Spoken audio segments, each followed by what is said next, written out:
Hoje o Evangelho, o trabalho da tarde está sob minha responsabilidade. A Silene não está bem de saúde e aí ela pediu para que se eu pudesse substituí-la, né?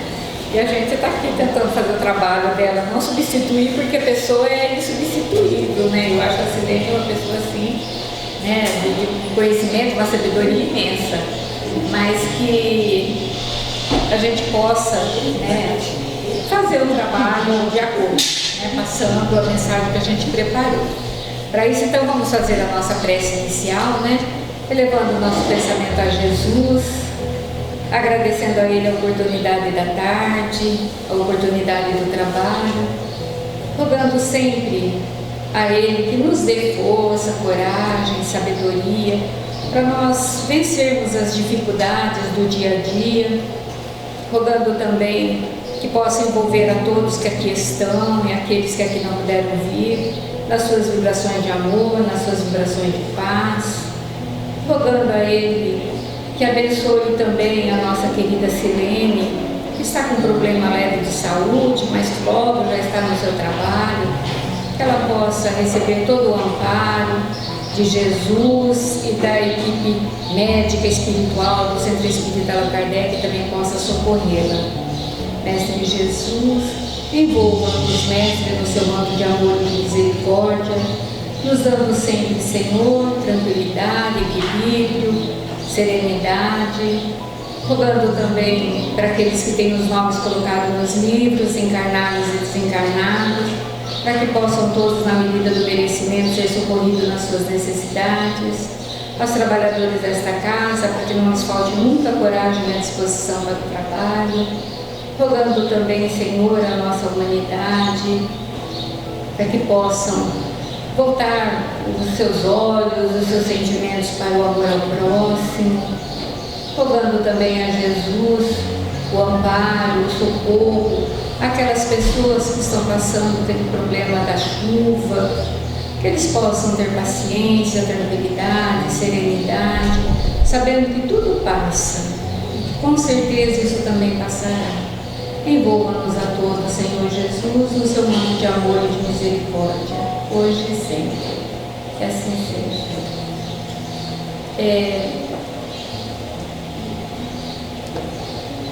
A gente vai falar um pouquinho sobre amor e paz. Eu tenho essa historinha que eu vou descrever aqui, né? Ela estava num outro caderno. E lá naquele caderno, gente, eu não coloquei o livro de que eu tirei a história, então eu também não vou poder dar essa referência, porque eu também não sei. Eu tentei procurar nos livros onde que estava essa história e não consegui. Então eu vou ficar devendo para vocês onde está essa historinha que eu vou contar, tá? Porque eu não consegui, eu escrevi ela muitos anos atrás, eu acho que uma palestra que eu fiz aqui no domingo de manhã, mas eu não coloquei o livro, o nome do livro. Na época eu devo ter comentado, mas não escrevi, então agora também não sei, não achei. Procurei, mas não achei. Mas a história começa contando que Belém ela era uma cidade circundada por montanhas, né? E era uma região assim de pastoreio, né? Onde tinha muito pastor, ovelhas. E aquele lugar, aquela região, era uma terra fértil. E por conta disso, as pastagens também eram assim, muito férteis, né? E naquela noite, então, os capins e os arbustos, eles quase que se juntavam, quer dizer, não se percebiam a diferença, porque a noite se fazia meio que escura. Mas que no azul acinzentado do céu, as estrelas então todas começaram a aparecer e parece que naquela noite elas se desdobravam, porque a própria luz das estrelas clareava o campo, né? E clareava todos aqueles lugares. E os pastores, então, eles ouvindo então a inspiração dos campos de um poema silencioso da balda celeste, distante então da agitação da cidade, eles aproximavam a intuição com a espiritualidade, dentro daquela quietude noturna. E tangidos então por aquela força da natureza, e eles aproximaram então os seus rebanhos, e ali então eles se juntaram unidos em pensamentos e evitando assim então que os lobos tornassem de assalto os seus tutelados, né, as ovelhas. Olhando esse pedacinho aqui da história, eu fico pensando, nos colocando então naquele lugar. Vamos pensar, né, nós assim num campo, né, aquele silêncio, aquela noite estrelada, né, nós lá deitados lá olhando para o céu. Vocês imaginam a vibração do local? Imagina qual é a qualidade do pensamento que ali acontece. Eu me imaginando, eu lembro essa historinha aqui, eu me imaginava naquele local e eu conseguia assim, como os pastores aqui, conseguia ter essa conexão com a espiritualidade, porque não se ouvia nada, era só aquele silêncio da natureza, né? Se o silêncio tem som, eles tinham o som da natureza naquela noite. E o burburinho da cidade toda não chegava até eles, então eles conseguiam ficar naquela vibração tranquila, como em meditação. Para nós é muito difícil hoje a gente chegar às vezes nessa situação ou nessa colocação, por conta desse barulho que a gente vê, né? É moto, é carro, é televisão ligada, é som alto do vizinho, é música, a gente não consegue ter eu acho assim, essa conexão, assim, é necessário, então, mais tarde, né, da noite, quando as coisas começam já a serenar, que a gente consegue, então, fazer, às vezes, uma vibração mais profunda, né? Eu gosto muito de fazer oração às 3 horas da manhã, então meu relógio já fica lá preparado, 3 horas da manhã ele desperta e eu faço minhas orações. Isso já venho fazendo desde o início da pandemia, que a gente participou de um grupo de reflexão, né? E a gente então combinou assim, 3 horas da manhã, todos daquele grupo, né, despertava e a gente ficava em oração. Tinha a coordenadora desse trabalho, ela fazia as orações e a gente em vibração também ali. E foi uma experiência tão boa que eu continuo com esse hábito. 3 horas da manhã eu acordo e faço a minha meditação, a minha oração. Porque, gente, é como se fossem esses pastores, aqui é um silêncio, você ouve o silêncio, de tão silêncio que é. Então aí você consegue essa conexão muito melhor do que às vezes você está ali tentando fazer uma oração, uma coisa, mas a televisão lá no outro quarto está fazendo barulho, alguma coisa, e você acaba distraindo. Então os pastores nessa situação aqui, eles aproximavam-se então das intuição da espiritualidade. E dentro então da quietude da natureza. Aí ele continua dizendo assim: nenhuma palavra eles proferiram, pois suas almas exercitadas na prece se entrelaçavam então na mesma onda de vibração, plena de amor, trazendo-os envolto numa atmosfera diferente da comum. Então o que era comum? O comum era eles estarem lá no emaranhado da cidade, aquela coisa, e lá aquela noite, né, cuidando das ovelhas, eles tinham então uma vibração diferente, né? Aí ele continua assim: uma sensação refrigerante percorria-lhe o corpo, qual se estivesse presente o sopro de uma graça divina. Quando é que a gente consegue a conexão com o mais alto?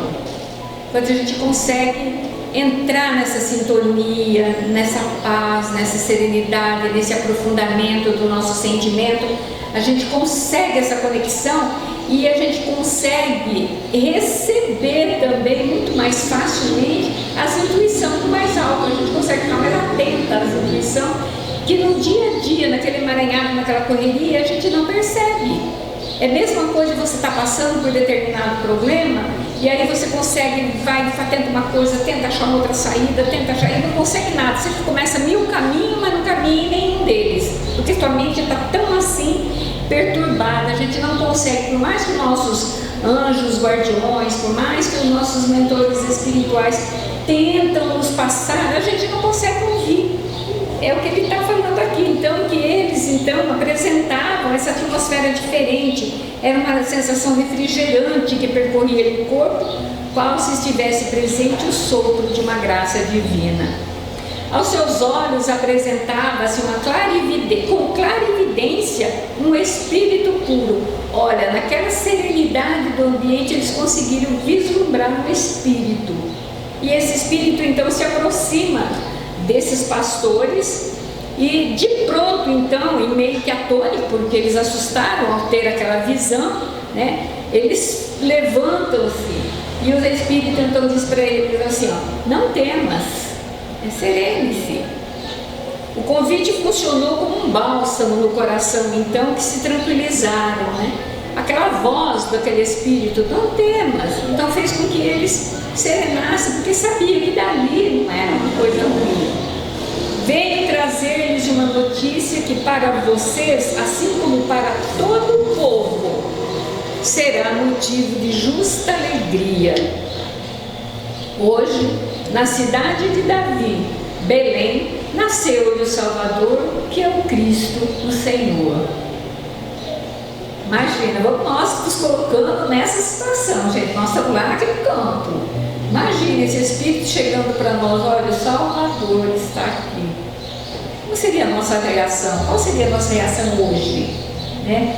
Nós estamos pronto, preparado para esse tipo de reação, para esse tipo de... Porque nós somos assim, nós somos muito assim, vem Senhor, né? Nós chamamos, vem Jesus, mas e se Jesus viesse? Qual seria a nossa atitude? Com toda certeza nós correríamos para o quarto e trancaríamos a porta, porque nós nos sentiríamos envergonhados, porque nós sabemos das nossas limitações, nós sabemos das nossas imperfeições, e diante de Jesus, então, nós ficaríamos até envergonhados.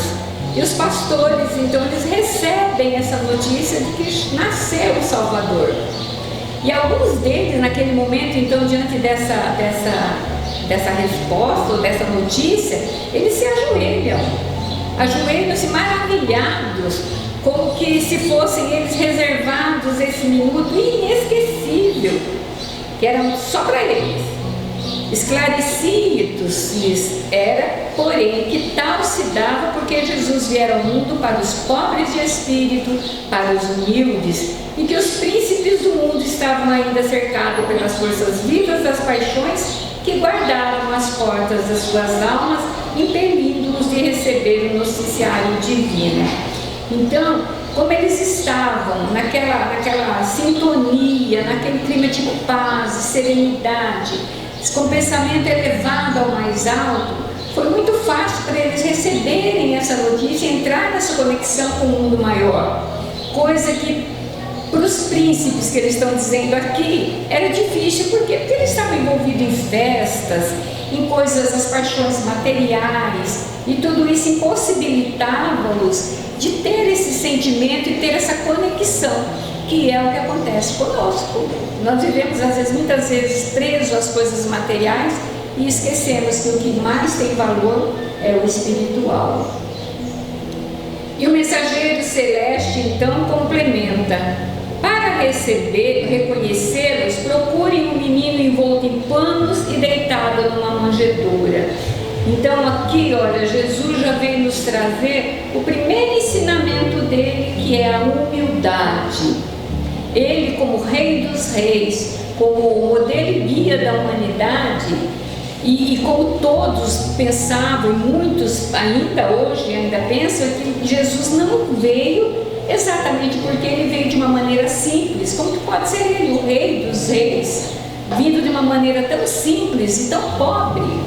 Ele, que era um príncipe, um rei, deveria vir cheio de pompas. Então eles ainda não aceitam ainda que Jesus já veio, porque eles esperam esse rei diferente. E ele não, ele veio numa manjedoura, de uma forma simples, tranquila, mas nos dando já o primeiro ensinamento de humildade. A informação chegou a chocá-los profundamente, assim como chocou esses pastores, né? Choca ainda a muitos, né? Que ainda não acreditam que Jesus já esteve aqui. E eles disseram, então, Deus de misericórdia, o Salvador envolto em panos e não em cetim ou investimentos régia, aceitando por leito uma manjedoura e não disputando um rico berço imperial. Até eles questionaram, mas como pode? Ele é o Salvador do mundo, né? Não lhes restou longo tempo para reflexão, porque notaram uma grande falange de espíritos reunir-se aos que lhe falavam, e todos se elevaram sobre os montes, anunciando que o Senhor não viera na posição de juiz violento para sentenças dolorosas, ou credor impiedoso para sacar em devedores e levá-los à falência ou à prisão. Estava ali em missão de amor e de paz. Assim foi Jesus, assim é Jesus, né?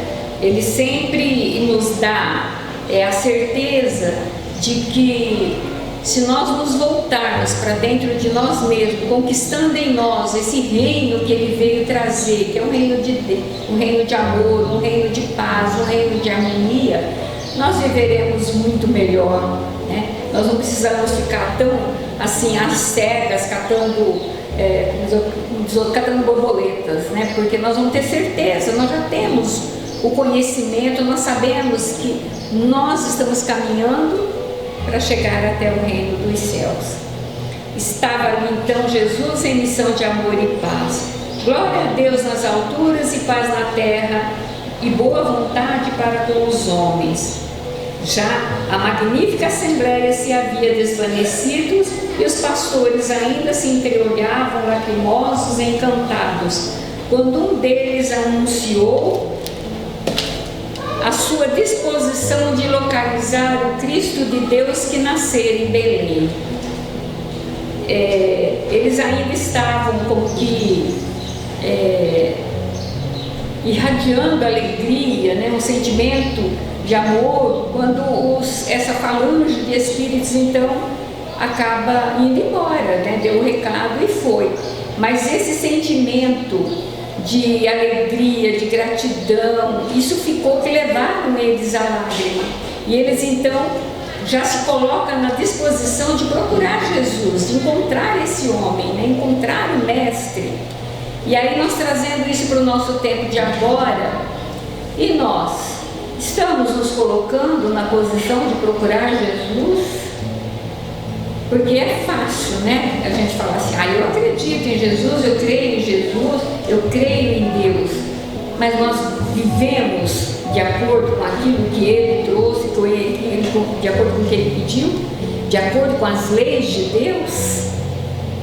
Por isso que eu disse que muitas vezes nós ficamos chamando, vem Jesus, mas se Jesus vem, a gente corre e tranca a porta do quarto e fica lá dentro, porque a gente fica com vergonha.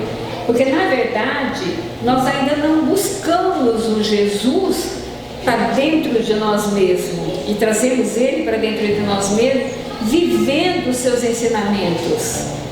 Eu li certa vez no paralama de um carro, eu nunca na minha vida esqueci isso, faz muitos anos, e naquele paralama do carro, do caminhão lá, dizia assim, andar com Jesus no peito é fácil, difícil é ter peito para andar com Jesus.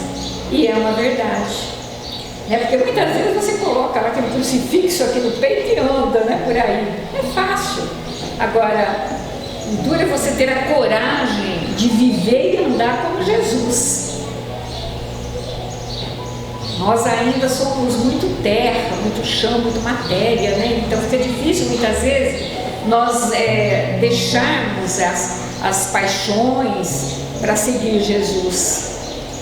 E infelizmente, desçamos até Belém e procuremos em todas as estribarias até encontrarmos esse menino que será a luz do nosso mundo.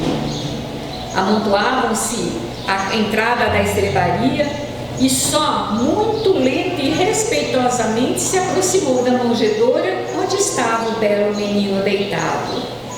Dele então se desprendia uma inexplicável irradiação de ternura, harmonizando o ambiente a que se confiara.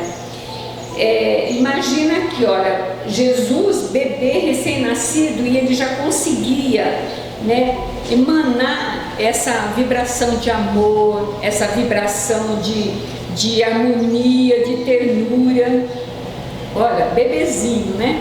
E a gente vê nos relatos, né, nos relatos tanto bíblicos como relatos que a gente vê às vezes em contos, né, que sempre eles se referem a Jesus como aquele homem que ele irradiava amor, ele irradiava ternura, e que dos olhos dele sempre se viam muita meiguice, muito amor. Então isso já era uma característica de um espírito puro, de um espírito já de primeira ordem, né? Ele já tinha nele isso. E seus pequenos olhos, então, fitando os pastores, bendiziam aqueles que também dariam pastoreio às ovelhas do seu coração nos dias de privações e dores. José inquiriu os visitantes e esses relataram em baixa voz, mas com riqueza de detalhes, as bênçãos que lhes reservara a bondade divina, apiedando-se da sua condição humilde e indicando-lhe a vida daquele que era o pastor das almas e que chegara para cuidar de todo o redil. Então, esse convite que Jesus faz, mesmo quando criança, para aqueles pastores, de que eles também teriam não digo como tarefa, mas como missão, conduzir as ovelhas do seu rebanho, essa tarefa também é nossa, né? Mais de 2000 anos se passaram, mas nós temos essa missão de conduzir o rebanho de Jesus, porque nós nunca podemos falar que nós não podemos fazer nada. Nós podemos sim, nós podemos ir muito. O pouco que eu sei eu posso passar para o outro, eu não posso saber tudo, mas o pouco que eu sei eu posso compartilhar, o outro compartilha com o outro, e é por conta disso então que hoje nós vemos que Jesus está em toda parte. E a nossa missão é essa, o pastoreio das suas ovelhas nos dias de privações e dores. Maria então guardava na concha do seu coração essas palavras, alegrando-se pelo júbilo que espelhavam aquelas criaturas simples que abençoavam o seu filho amado. E ela sabia que só quando o homem sente fome de espírito é que procura na manjedoura sublime o alimento da alma, Jesus. Então nós vemos que realmente, na maioria das vezes, né, nós nos achamos muito autossuficiente. Nós achamos que nós damos conta de tudo, nós damos conta do recado, nós resolvemos as questões, mas quando a gente vê que a dor bate mesmo a nossa porta, é aí que nós vamos procurar na sublime manjedoura Jesus, porque nós sabemos que Ele é a nossa força, Ele é o nosso guia, Ele é o nosso modelo, é Ele que nós temos que seguir. Essa história, né, que conta, né, um pouco do nascimento de Jesus, a gente fala assim, é uma história de há 2000 anos, mas que eu penso ela é muito atual, porque Jesus, quando que Jesus nasceu? Porque tem um relato, me parece que não lembro se é de Emmanuel, não lembro de quem é não, viu, gente, mas tem um relato que diz assim, quando que Jesus nasceu? Mas quando que ele nasceu para você? Porque Jesus nasceu lá há mais de 2000 anos, mas às vezes ele nasceu lá, mas ele já nasceu em mim? Eu não sei. Então quando que Jesus nasceu? Nós sabemos, né? E até nesse relato diz assim, que para Madalena, Jesus nasceu naquele momento em que ela vai lá no monte e ouve a sua pregação, quando ele fala das bem-aventuranças, naquele momento, então ela decide que a partir dali a vida dela seria outra. Então Jesus nasce para ela naquele momento. Para Saulo, né, até de Tarso, quando que Jesus nasceu para ele? No momento em que na porta de Damasco, ele leva aquele tombo do cavalo e depois ele diz assim, que queres que eu faça? E a partir dali então, ele começa então a viver Jesus em tanta profundidade, ao ponto dele mesmo dizer assim, que já não sou eu mais quem vivo, mas é o Cristo que vive em mim. Tamanho foi a aceitação de Jesus e a vivência, e viver de acordo com os ensinamentos de Jesus. Então, é uma pergunta que nós temos que nos fazer. E Jesus, ele já nasceu para nós?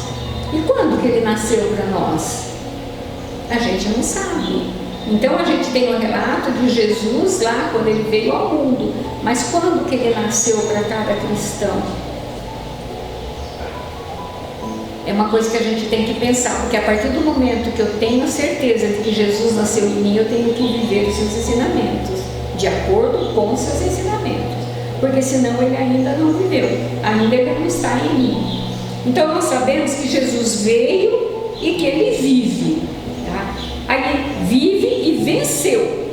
E venceu por quê? Porque ele realizou seu próprio destino, isso é, eu tenho certeza que ele mesmo traçou o caminho dele.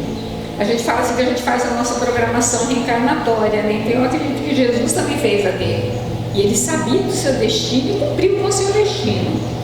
E ele venceu também por ter permitido que a sua sabedoria, traduzida nos paralelos e demais ensinamentos, chegasse às pessoas. E hoje ninguém pode dizer ou alegar ignorância dos ensinamentos de Jesus. Porque todos, seja em qual religião for, a presença dele é constante, a presença dele está ali. Então ninguém pode alegar ignorância dos ensinamentos de Jesus ou de Jesus. Todos na situação em que nós nos encontramos, nós já temos esse conhecimento. A sua doutrina de luz e amor, ela se espalha sobre toda a terra. Mesmo não sendo muito bem compreendida e vivida, o conteúdo da sua mensagem cristã se espalha por todos os cantos. E o Cristo conseguiu levar o homem a olhar além da matéria. Enquanto as pessoas viam as coisas ou a matéria, ele apontava para um Pai misericordioso e para uma vida espiritual saudável. Então, nos nossos dias atuais, né, e principalmente nessa época agora em que a gente comemora o seu nascimento, nós temos que tomar bastante cuidado de que forma nós estamos vivendo este momento, né? Porque a gente vê assim, às vezes, muita correria, muita em busca de presentes, em busca da comida, em busca de... Mas a gente vê assim que muitos bancos das igrejas estão vazios, ou quase vazios, porque buscam o material, mas não estão buscando Jesus na sua essência, nos seus ensinos. Então a gente está mudando um pouquinho essa visão. Enquanto ele mostrava um pai, nós buscávamos as coisas materiais. Tem um videozinho que eu... Eu deveria ter já colocado isso daqui, mas eu me esqueci. Eu vi hoje, a Elvina deve ter visto também, porque a gente participa do mesmo grupo que chama Espiritualidade e Vida. E nesse...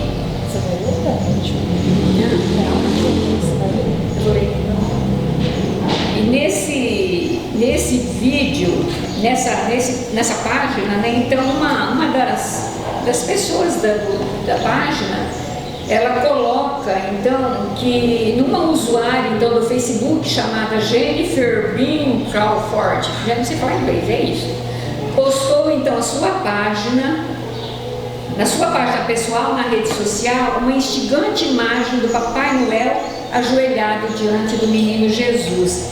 Gente, vocês não vão conseguir para mim, mas é assim, é uma manjedoura, o menino Jesus e o Papai Noel ajoelhado. Tá? E aí a cena em si, ela já contém uma reflexão sugestiva. Olha só, Papai Noel diante de Jesus, já tem uma reflexão ali, tá? Mas, além dessa mensagem, né, ela coloca uma oração. É como se o Papai Noel fazendo uma oração ali para o menino Jesus, e eu vou ler essa oração. Diz assim, é muito interessante, diz assim: meu precioso Jesus amado, medos e coisas, e tu trazes amor e graça.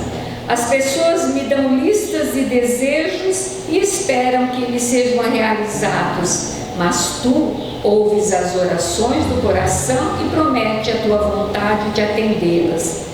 As crianças tentam ser boas e não chorar quando eu vou chegando, mas tu amas incondicionalmente e o teu amor será sempre abundante. Eu deixo apenas um saco de brinquedos e o teu amor será sempre um saco de brinquedos e alegrias temporárias, mas tu deixa um coração de amor cheio de propósitos e de razões. Há muita gente que acredita em mim e que me torna famoso, mas eu nunca curei um cego, nem tentei ajudar um coxo. Tenho bochechas rosadas e uma voz cheia de riso, mas não tenho mãos perfuradas por pregos, nem promessas de eternidade. As pessoas podem encontrar vários como eu na cidade ou nas lojas, mas só tu existes. Tu, como onipotente, que responde aos apelos de um pecador. E assim, meu precioso Jesus amado, eu me ajoelho aqui para orar, te louvar e te adorar nesse santo dia da tua natividade. Veja só, então nós estamos hoje exatamente nessa situação de buscar então o Papai Noel com seus presentes, ou então aquelas mesas fartas, mas a busca do aniversariante de Jesus, às vezes nós estamos deixando passar, nós estamos sendo falhos nisso, quando na verdade todo esse processo, todo esse mês, nós temos que estar voltado àquele que tem nos orientado, que tem nos guiado todos os tempos. A gente vê também, nós não podemos negar, que durante esse tempo agora, né, de dezembro, dessas festividades, nós vemos corações mais, vamos dizer assim, mais amolecidos, né? Procurando fazer mais a caridade, procurando auxiliar, mas a gente tem que pensar que isso tem que ser todos os dias e não só nessa época. Apesar de ser valoroso, a situação é valorosa, tem seus méritos, mas a gente não pode esquecer que isso tem que ser uma constante em nossa vida. Olhar sempre o próximo, aquele necessitado, aquele que está passando às vezes por dificuldades, que nós temos que abrir nosso coração em todas essas situações. Então, que nesse Natal, o Cristo abençoado possa nascer na manjedoura humilde dos nossos corações, e que os 3 reis magos, simbolizando a ciência, a filosofia e a religião, possam amparar então a nossa jornada de aprendizado e que possamos então seguir a estrela de Belém da doutrina consoladora, a fim de fugirmos da ignorância. Que Jesus nos abençoe, nos ilumine, nos dê então um resto de semana, um dia de Natal muito venturoso para todos nós, mas que nós não nos esqueçamos então que o nosso primeiro pensamento neste dia tem que ser para Jesus. Que Jesus nos abençoe. Muita paz. A gente vai para os passes. Nós vamos chegando ao término desse trabalho de quarta-feira à tarde, sempre externando nossa gratidão a Deus, nosso Pai do infinito da misericórdia, carinho, ternura, amor para toda a criação, a Jesus, nosso divino e amado Mestre, aos bons espíritos, muitos amigos de trabalho, que nos presenteie em momentos como este, essa oportunidade sublime, estarmos numa casa como esta, refletindo a mensagem do Evangelho. Isso é uma oportunidade sublime. Então, nossa gratidão, Senhor, por esse banquete de luz que recebemos, essas vibrações harmoniosas. Se nos permite pedir, Senhor, pedimos por todos indistintamente, toda a humanidade, essa humanidade sofrida, que não aprendeu ainda a prática do Teu Evangelho. Aos nosso Brasil, aos irmãos, todos que aqui estiverem, trazendo sua vibração de paz, de amor e alegria, aos médicos, trabalhadores, a todos indistintamente, que as bênçãos do Senhor nos envolvam em paz. A palestra da Terezinha foi muito feliz na palestra dela, está de parabéns. Recordar Jesus na manjedoura, Esse Jesus que falou que era humilde e manso de coração. E a gente ainda espera esse Jesus revolucionário, materialista, buscando tantas coisas como prioridade e esquecemos do reino de Deus no nosso coração. Esquecemos de encontrar com Jesus no nosso coração e seguir os passos. É que nós temos muitas limitações, então nós ainda estamos no terra a terra. Mas é necessário a gente praticar um pouquinho cada dia, se esforçar e trazer no coração a mensagem que Jesus trouxe de perseverar até o final. Aqueles que perseverarem serão salvos. Perseverar no trabalho do bem, no amor, na paz, na harmonia. E a gente, quando encontra com o Evangelho, a gente se deslumbra, a gente fica entusiasmado, aí começa o nosso trabalho dentro do Evangelho e a gente às vezes acaba desanimando diante das provas, do aprendizado. E uma das dificuldades nossas é a crítica. Quando a crítica é construtiva, a gente deve viajar para dentro de nós, se analisar, ver se a gente tem realmente o defeito e vai se esforçar para se melhorar. Mas quando a crítica é destrutiva, a gente deve pôr de lado e continuar nossa marcha. E tem um poema que fala da perseverança. Eu gostaria de compartilhar com vocês. Chama Azulão e Tico-Tico. Do começo ao fim do dia, um belo azulão cantava. E o pomar que atenta ouvir os seus trilhos de harmonia cada vez mais se enfloravam. Se uns tico-tico e outros bolos vaiavam sua canção, mas doce ainda se ouvia a flauta desse azulão. Um papagaio surpreso, de grande desprezo, do azulão que os desprezava. E um dia que ele cantava, um bando de tico-tico, uma algazarra vaiava, lhe perguntou: Azulão, me diz a razão. Porque quando tu estás cantando, recebe uma vaia desses garotos joviais, tu continua gorjeando e cada vez cantas mais. Umas volatas sonoras, o azulão me respondeu: Meu amigo, eu prezo muito essa garganta sublime e esse dom que Deus me deu. Quando há pouco eles cantavam, pensando não ser ouvido nesses matos por ninguém, um sabiá que me escutava no capoeirão escondido gritou de lá: Bravo, bravo, meu colega, muito bem. Queria agora lhe dizer que fui um dia aplaudido por um dos mestres dos cantos, um dos cantores mais ricos. Que caso pode fazer das vaias desse tico-tico? Que possamos cantar o Evangelho não só com palavras, com música, mas com exemplo de cada dia, de amor, de paz, de humildade, de serenidade, de harmonia, que possamos buscar realmente Jesus no nosso coração. Um Feliz Natal para todos, mas um Natal com Jesus. Muita paz a todos.